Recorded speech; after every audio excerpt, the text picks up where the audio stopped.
কচুথুৰিৰ সৈতে কণবিলাহী পিটিকা খাই বেয়া পোৱা মানুহ চাগে খুব কমেই ওলাব।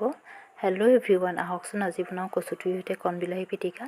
এয়া মই কলপাত এখিলা গেছতে লেৰেলাই লৈছোঁ। এতিয়া ইয়াতে ভালকৈ ধুই লোৱা কচুথুৰ, মধুসোলেং, মচন্দৰী আৰু কেইফুটামান নহৰুও গুচাই লৈছোঁ। নহৰু দিলে খাবলৈ ভাল লাগে পিটিকাত। এতিয়া জলকীয়া দিছোঁ 2টা, আপোনালোকে সৰহকৈ দিব পাৰে। এতিয়া ইয়াতে কণবিলাহীখিনি দি গোটেইখিনি ভালকৈ নুৰিয়াই এটা টোপোলা কৰি ল'ম।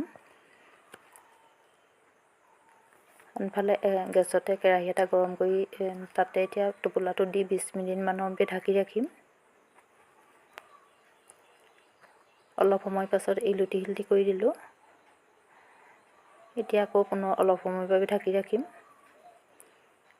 এতিয়া ঠাণ্ডা হোৱাৰ পিছত খুলি চাইছোঁ। পাতখিলা খোলোতে ইমানেই ধুনীয়া সুগন্ধ নহয়, গোন্ধতে খাওঁ খাওঁ লাগিছে।